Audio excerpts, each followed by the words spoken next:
Okay, let's continue with a very brief recap of the morning's lecture. So, can someone give in a few words what's the main idea behind MPI data type?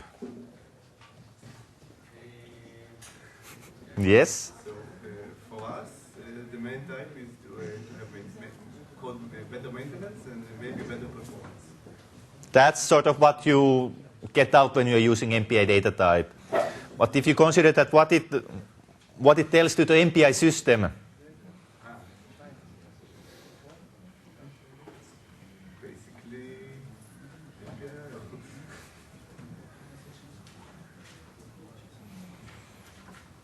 makes the programming easier and looking type. yeah, Not to use many send receive calls. sure. There is a latency on mentioned, so we try to reduce the number of calls. Right, and the API types help us to. Yeah. And so what I was sort of looking after is that the way MPI types help we in that aspect you describe is that first of all, what it's meaning in MPI communication calls, that it tells when you are sending, it tells where to actually date, what kind of arrangement of bits actually they take for sending, and for receiving, what kind of arrangement of bits actually put to the receive buffer. And by that way, it allows us to describe sort of non-contiguous access patterns in memory, and also in some cases heterogeneous patterns in memory. But sort of, I hope that the thing that you remember from MPI data types is that what it really does, it tells that where to take data and where to put data when communicating, corresponding to your input and output buffers. And in some, let's say, bit more advanced parts of MPI I/O, we'll be discussing in the end of the lecture, user-defined data types are essential ingredients. So I hope you got some feeling that how they actually function and what they mean. Okay, but let's move to the actual topic of this lecture.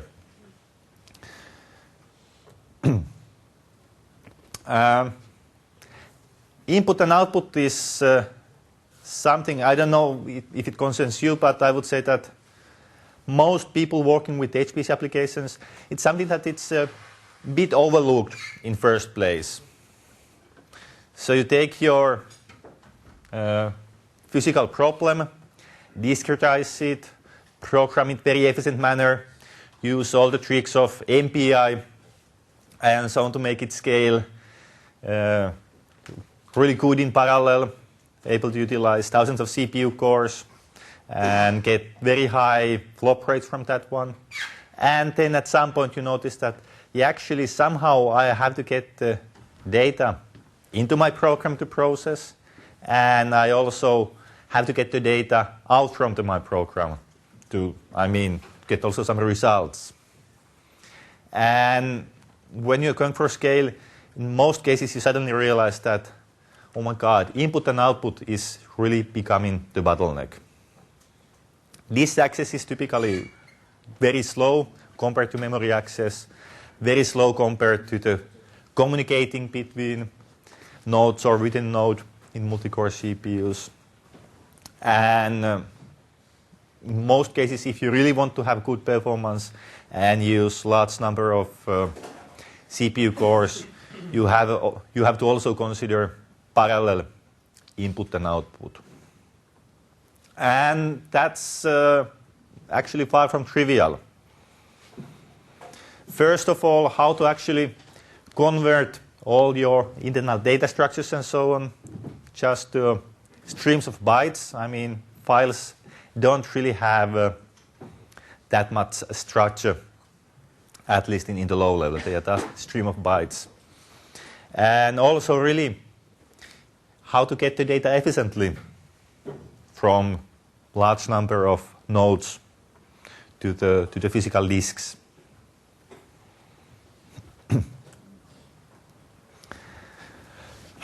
In most cases, one has to do some compromises related to the input and output. So if you really want to have good performance, scalability, and reliability, in many cases it can be that you have to compromise a bit, at least with ease of use or with portability.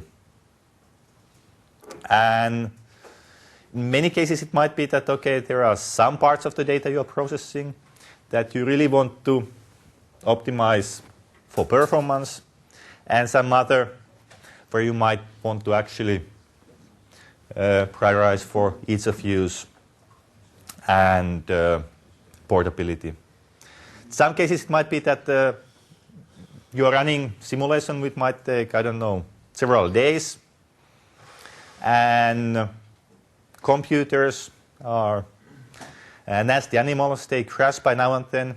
And of course, if you have been running with 2 days with, let's say, 2,000 CPU cores, and just before end of the calculation, system crashes, and you have to start everything again, it's not a very nice situation. Sometimes it might be that, I don't know, your configuration at CSC, some people run even for weeks and so on. So might be good to have some restarting capabilities. And this kind of restarting capability might be something that, okay, you just want to get the data fast to the disk, but it doesn't really have to be processed or used later on. On the other hand, it might be that there are some, you do some averaging or so, some actual research data out where you really want to optimize for the portability so that you can analyze the data in several machines, and it's also easy to use.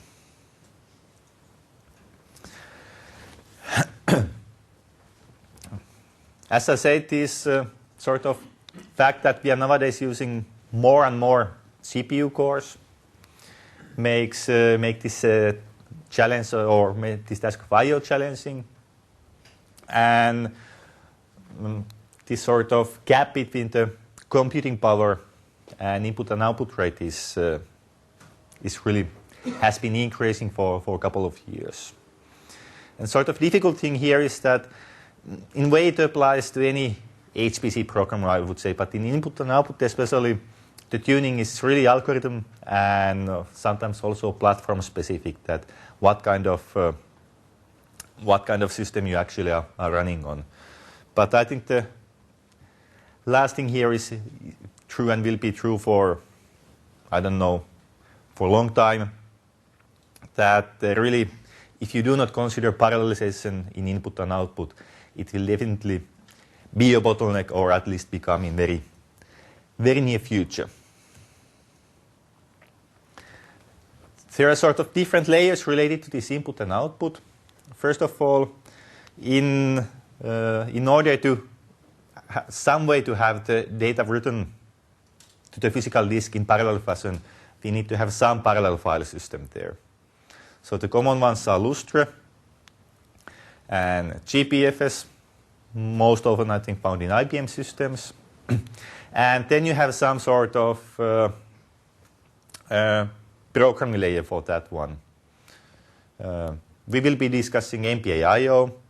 It's some sort of parallel I/O, but that requires a lot of manual programming, can be done with read and write statement or functions in Fortran or normal standout functions in C. And there are also some sort of high-level input and output libraries, which I'll touch briefly tomorrow, which can be sometimes also useful for doing parallel input and output. And of course, in top level is the actual application. But today, we will focus on this part. So how to use MPI I/O to perform parallel I/O.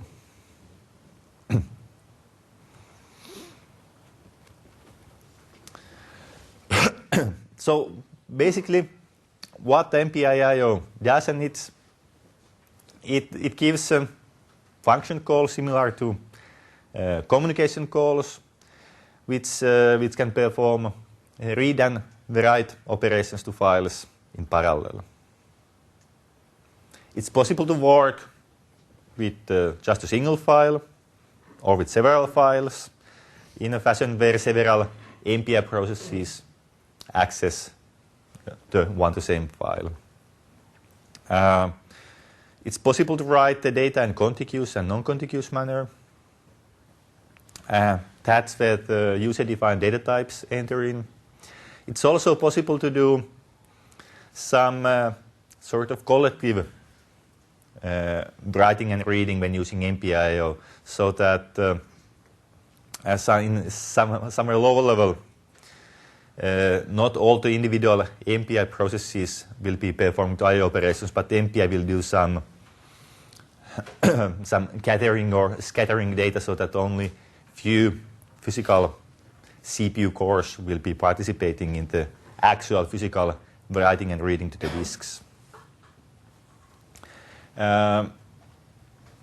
You can obtain quite good performance out of MPI I/O. It's relatively easy to use, as I hope you will find out here. And the program interface is portable. So similar to, let's say, any other part of MPI, if you write the standard conforming MPI I/O code, it can be used in any system supporting the MPI I/O. However, what's not necessarily portable are the binary files produced by MPI I/O. So there are some considerations one might need to do. There are some basic concepts when using MPI I/O, which are hopefully quite familiar also in concerning normal input and output operations. First of all, we have something called file handle, or very similar to file pointer we have in C. And that's just some sort of abstract data structure we use for accessing the file.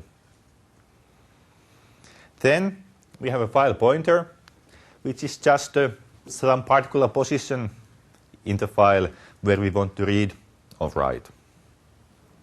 It can be individual for each MPI process, so each MPI process can have the file pointer pointing to a different part of the file, or it can be something that is shared between the processes.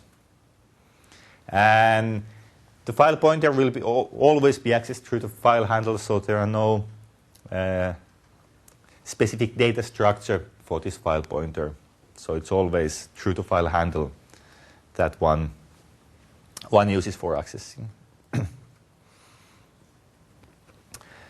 File view is something that you can make so that only part of the file is visible to a single process. So it might be that your whole file might be 20 gigabytes large, the whole amount of data, but it might be that you can sort of define views where each process can see only, let's say, a specific 1 gigabyte part of the file. And that's something that will enable to efficient non-contiguous access, as we'll discuss a bit later on. Already mentioned this collective and independent I/O. And collective really means that MPI does some coordination of reading and writing. I don't know how familiar you are with the sort of disk operations, but they are also something that it's typically efficient to do in relatively large blocks. So if there are lots of read or write operations where only a small amount of data is accessed to the disk, that's quite inefficient. However, if the same thing is done with larger blocks, the I/O layer can do much better job. And MPI can help you here, so that without any real user intervention, the MPI system, the operating system, the parallel file system can try to optimize this writing and reading of files so that it's done in large enough blocks.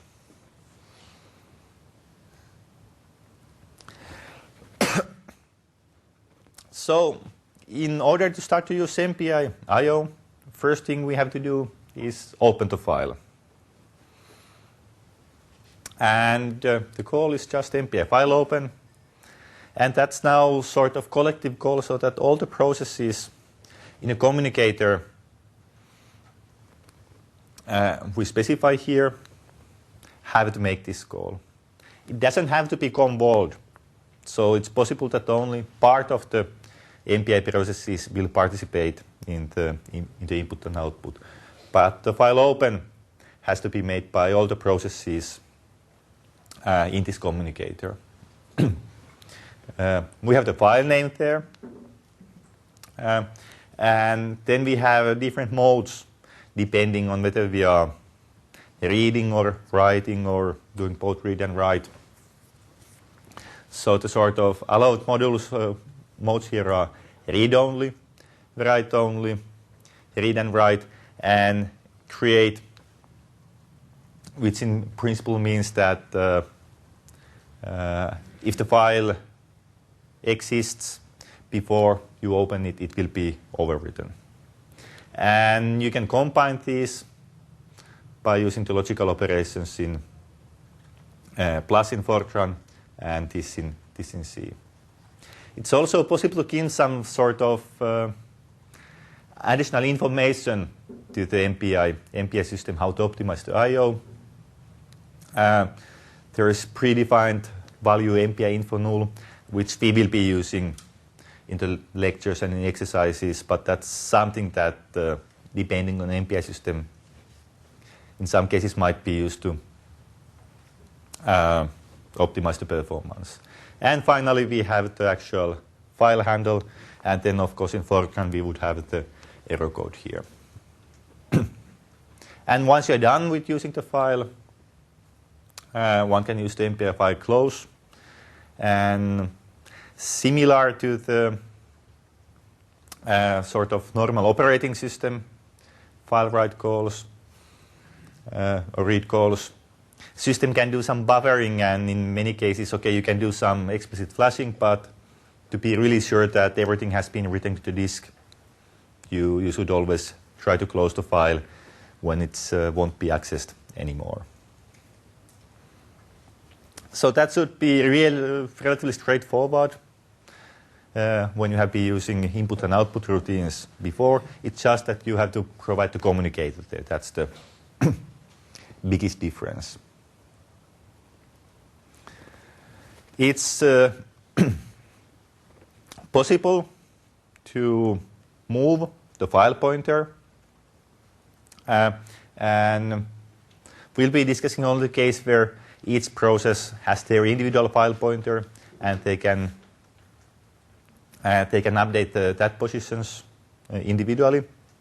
So as a first, we provide the handle to the file. We won't be accessing, as I said, file pointer is always access to this file handle. There are no direct file pointer data structures. And then we give the displacement here. By default, it's always given in bytes. And then we give this sort of bench which says that in relation to what point is this displacement defined. So if we put MPI set, it means that, okay, this displacement is from the beginning of file. If we say MPI current is set relative to the sort of current position, so if you have been doing updating of file pointer previously, it will be in relation to that point. And it can be also relative to the end of the file, in which case this displacement should be negative. Of course, you won't be able to access or shouldn't be accessing beyond the end of file.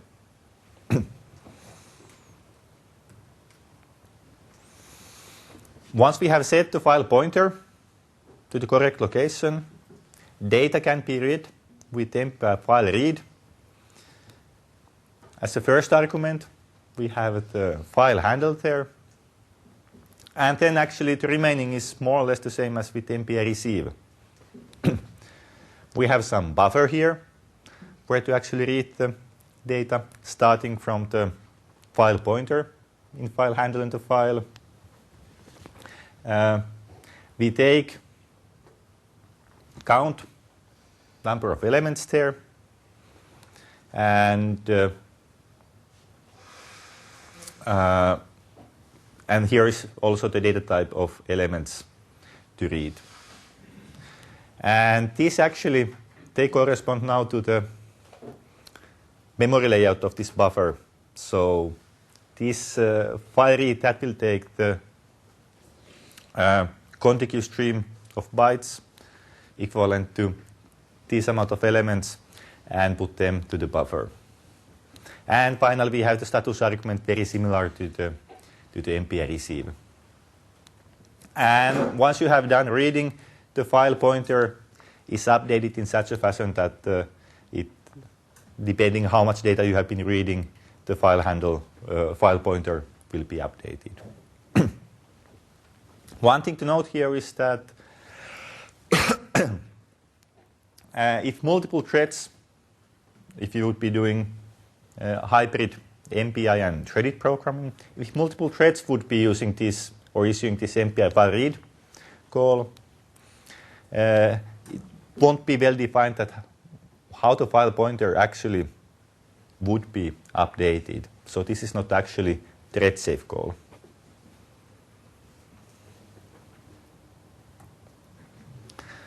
File writing, almost the same.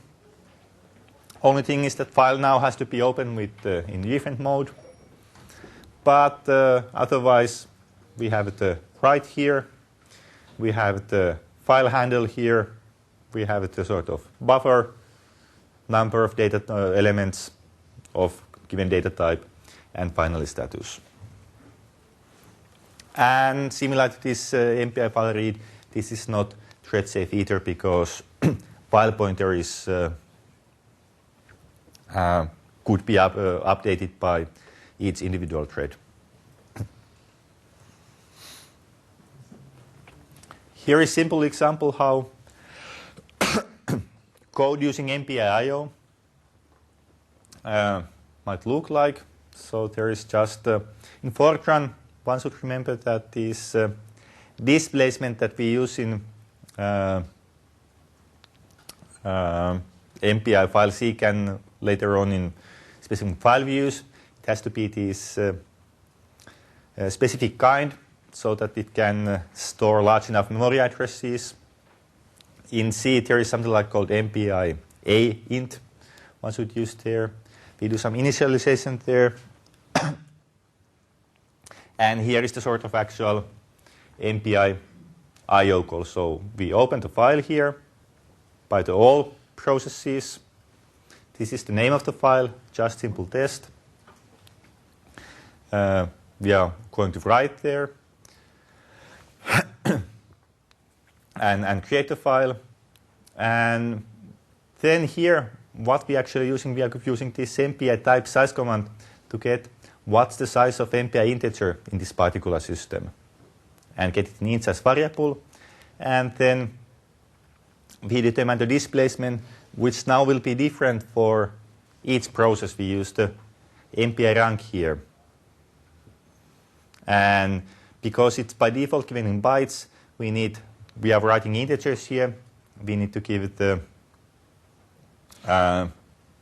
size of integer in bytes in this particular system here.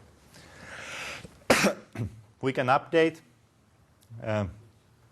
the file pointer here so that rank 0 starts from beginning, rank 1 starts from count times integer size bytes, and so on and so on. After that, we can do the actual writing here, and finally close the file. Relatively simple.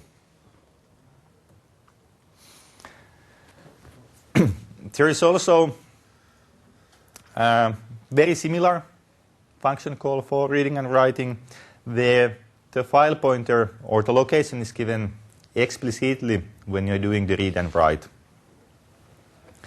So that's called now MPI file read at. And the difference to the MPI file read is that now we are not using the MPI file seek function call, but we give the displacement here. And similar to MPI file seek, this is also by default given in bytes.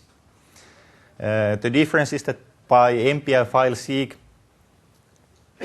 you can specify the displacement in relation either to the beginning of file, to current position, or to the end of file. Here it's always to the beginning of file. And because the file pointer is now actually not manipulated in any way, this is actually thread safe. And I would say that in most use cases, this is the sort of preferred way to do the reading and writing. Only use case where the MPI file seek is really useful is when you have to actually, in my opinion, if you have to somehow find the place in relation to the end of the file. If you're just referring displacements to the beginning of file, this is equivalent and it's thread safe. But performance, I think it should be more or less same. And file writing is, again, just equivalent. We give the displacement here. So by default, number of bytes from beginning of the file where to do the writing. Here you can see example of parallel read using this readat. So this case we actually using this size of intrinsic construct. File is now opened in read-only mode. We calculate the displacement in pretty much the same way as previously. It's just that we are not using MPI file seek, but MPI file readat here. So we give the file handle, displacement, and then buffer number of elements, data type, and so on. Close the file.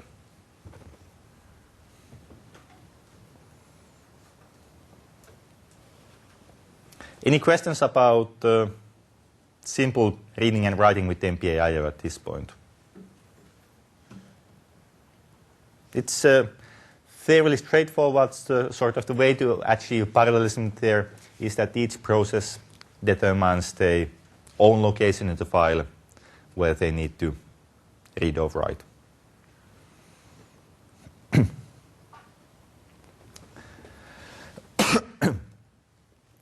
There was already this discussion about the difference between individual and collective modes in doing the input and output. And the collective calls are otherwise they're just the same as the previous one. It's just now there is this all in the end of the call. And difference is of course now also that because we are speaking about collective thing. All the processes within the communicator which opened the file have made the same calls. For these calls in principle, this could be done only by single process, single rank. There could be if rank or my ID equal 0, do this reading. Otherwise, other processes wouldn't have to do that. But once we are using these collective versions, it's quite natural that all the processes have to make the calls. And sort of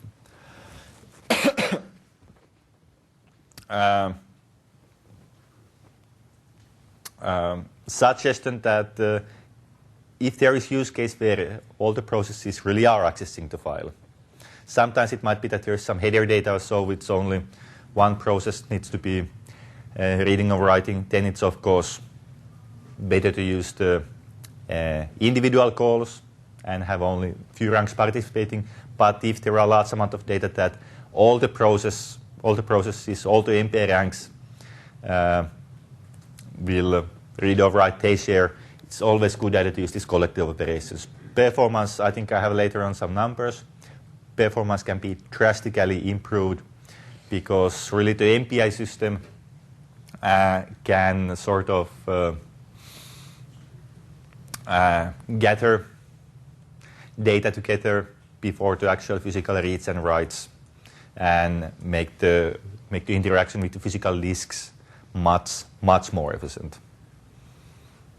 So that the disk access actually might be contiguous and not discontiguous, even though each individual process would access the contiguous patterns of the file.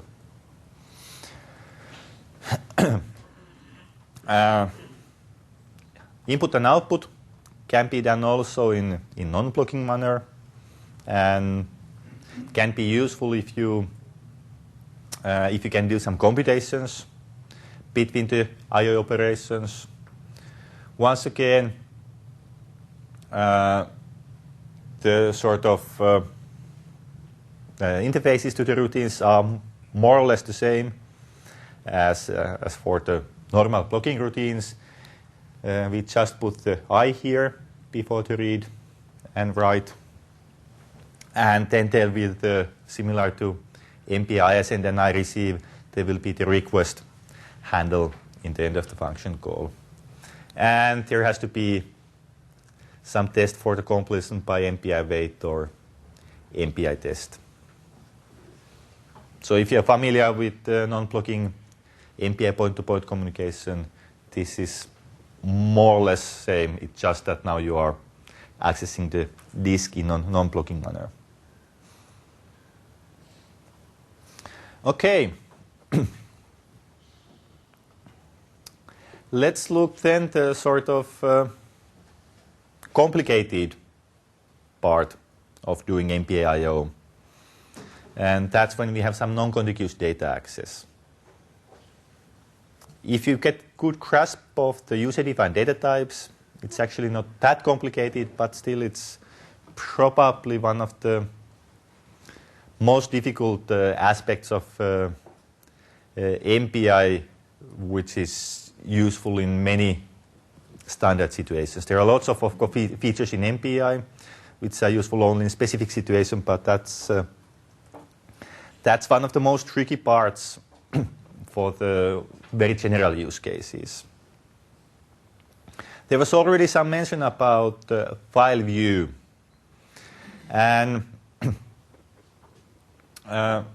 as mentioned, file view is something that allows you to define that only part of file will be accessible to specific processes.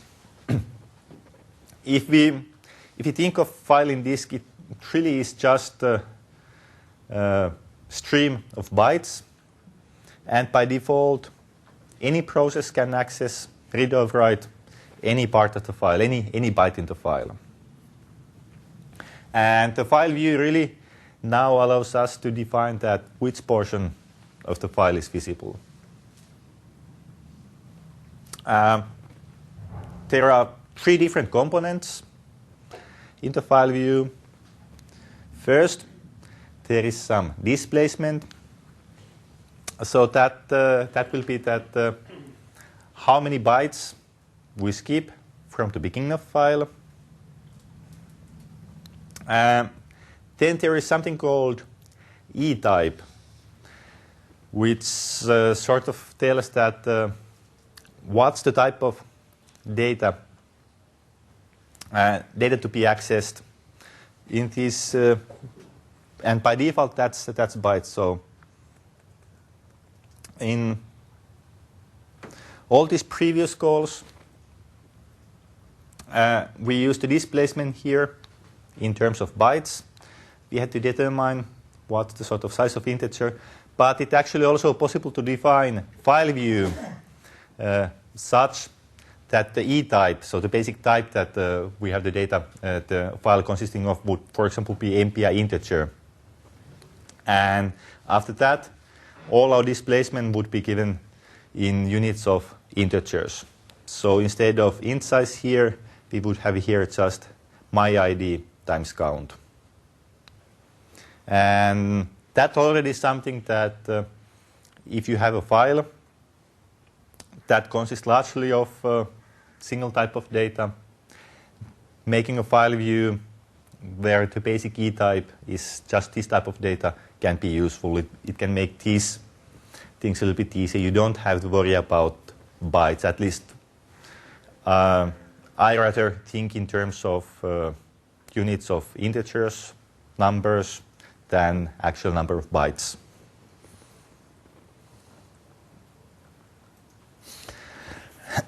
The final part of the file type is that which is the actual, after the displacement, which is the actual portion of the file visible to a process. And this now can be just some contiguous segment in some part of file, but it also can be non-continuous segment of file. And this probably already rings some bells. Okay, we are speaking about non-contiguous stuff, so probably the user-defined data types will have something to do with that one. The actual function call interface to setting file views, we have the file handle, we have the displacement, that always in bytes. Then we have the sort of basic type, basic unit of data access, and then we have the actual MPI data type describing the non-contiguous pattern. This has to be either same as this E-type, or it has to be user-defined type constructed out of this. So the sort of basic unit of access for both of these has to be the same. Then there was some mention about portability issues, really in the beginning, that the actual program interface is portable, but the files produced by MPI I are necessarily not. So the data representation here, or data rep, is something that you can change to make the files more portable. The native one, which is also the default, is that dump everything in the same format as in memory. But there are also some other options to make the files more portable. There's something called internal, which should make the files portable between the same MPI implementations, maybe in different machines. And then I think it's external, something like that, which is the third one, which should be really portable across all different architectures, all different MPI implementations. One thing to remember is that the performance you get out of these is typically highest you get for the native representation and slowest for the internal one. And here again, it's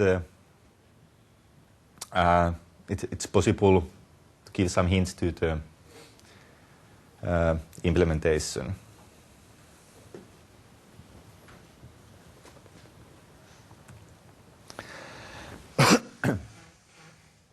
Okay, so let's try to look still a bit more detail, some typical usage pattern for non-contiguous access and how to do that.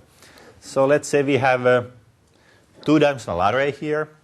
This would be the whole our shared by order containing all of our data.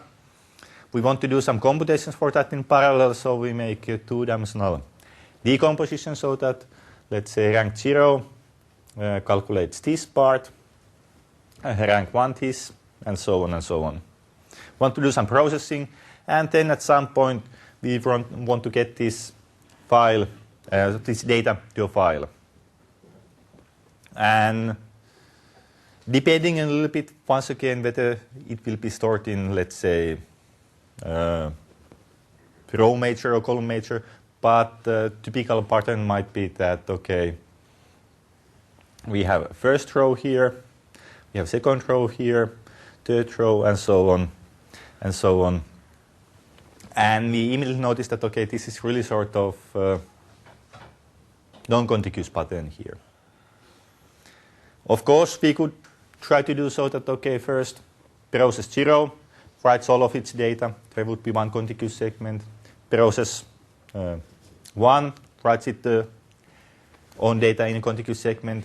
One problem would arise from that is that now if you want to access the file with different number of CPU cores, you should somehow make sure that if you would be accessing that now instead of 4 by 2 CPU cores and make, for example, the decomposition in that manner, somehow you should be able to know that, okay, this piece of data would be here and this piece of data somewhere here. So it would make it quite difficult. Also, the fact that the data is sort of scattered here, if you do it in that manner, you can do it with separate read and writes, but as said, file access typically in small blocks is very expensive, and it's much better to do this with defining file view and non-contiguous access.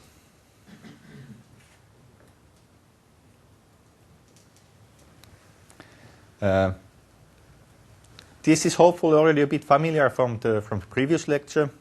So does it remind you now of any user-defined data types we discussed in the previous lecture?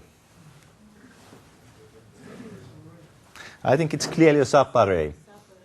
Yes. So now, if we want to write this data here by all these processes to the file so that the sort of structure in the file corresponds to the whole global structure, so that it will be easy to read and write also with different number of CPUs, we will create here subarray view. And we will define here, once again, the sizes. That would be now the size of the whole array here. Subsizes would be now the sort of individual sizes here. And starts, there are different ways to do that, but one way would be that each process defines now the starts in relation to this global file here. So for process 0, start would be just 0 and 0. Process 1, or the process accessing this part, displacements would be 0 and 1, 1 and 0, and 1 and 1.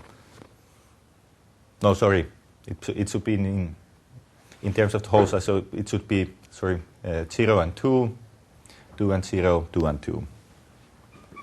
So we create the data type, call it file type, we commit that, and if we have defined the sort of offsets here in correct fashion, we can put the displacements as 0 here, and use the file set view command here, or function. We have the file handle displacement. This will be now consisting of integers, so that's our E type. And then we have the actual non-contiguous access pattern. We'll use the native format, null, info null, and error code. After we have defined this file view, we can use the normal MPI file write command here. We take the array. We take the amount of numbers we have there, all MPI integers. And what would happen that now the MPI subsystem or MPI system would take care that, okay, because the file view has been defined in such a manner that, for example, rank 0, it sees only this and this part of the file. Rank 1 is this and this part of the file. The write call here means that data from this array in rank 0, it will go, okay, first element here, second here, and then the next element or position file that is visible to this process would be now here. So the data would go there. And similar to the other ranks.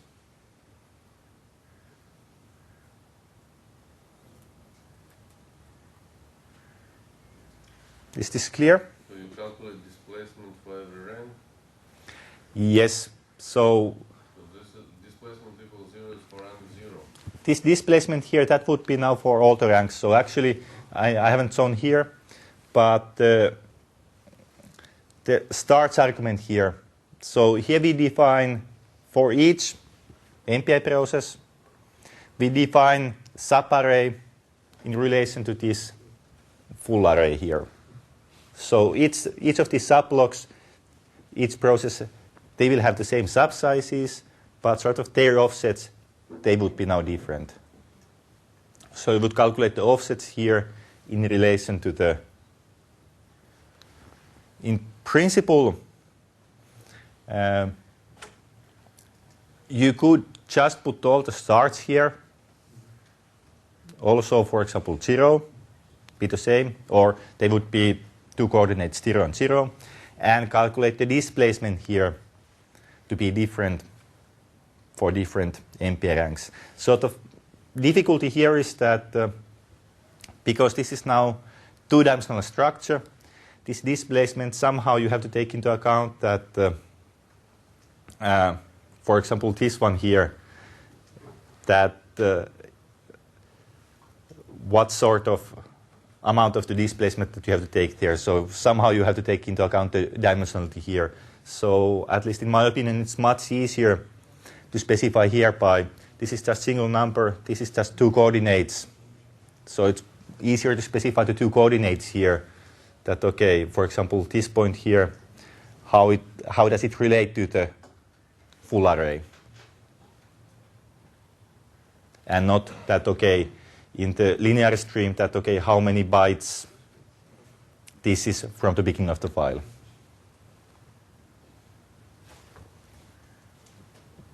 Think you understood that?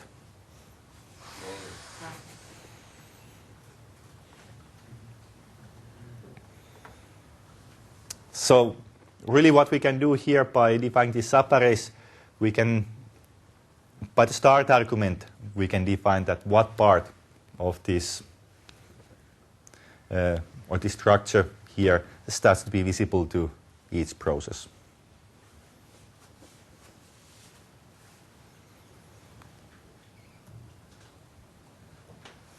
Then, okay, here we're using the simple right call here.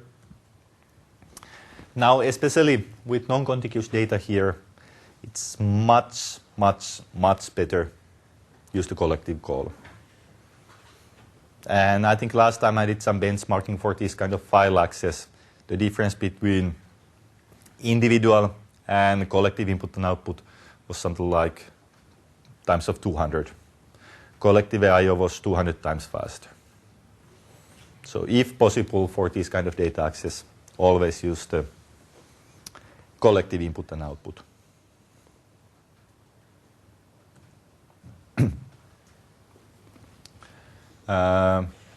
Here are some sort of common mistakes when using MPI I/O. First one is that you are not defining the file offsets in sort of correct data types. Actually, when doing some of the model exercises or model solutions, I just did this mistake.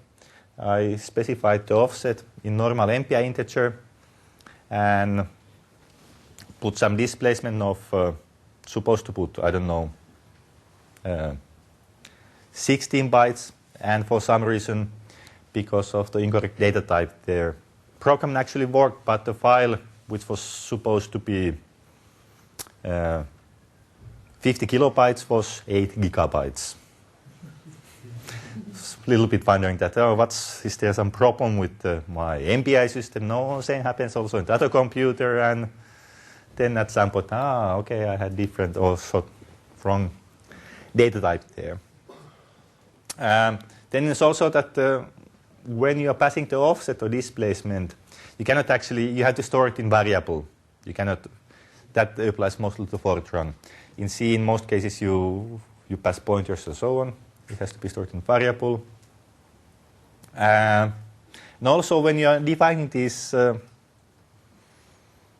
file types, actually, I think it's not allowed that the different processes have overlaps there. So the offsets have to be monotonically non-decreasing. Okay, as a brief summary, MPI I/O is something that you can do for making parallel input and output, and so that the MPI usage is in a way quite similar to point-to-point routines. It's just that it's more of single-sided. You always have the file as one single entity where to access.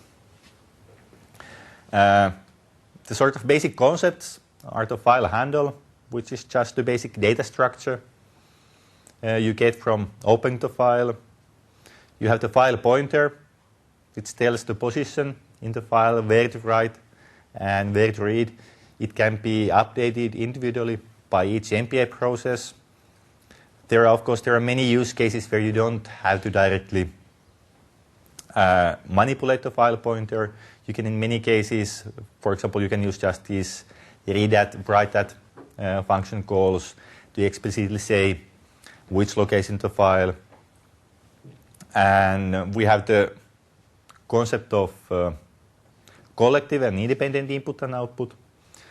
And point is that collective you can get much better performance because MPI and the parallel file system layer can sort of combine smaller chunks of data together for easier access. And if you want to do non-contiguous access to the file, you can do that by using the file views. And in this case, the essential component of file view will be the data type, MPI user-defined data type, which describes the layout of data in the disk. Do you have any questions about MPI I/O at this point?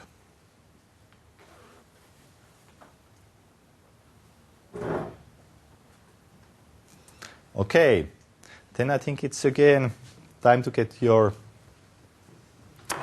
hands dirty.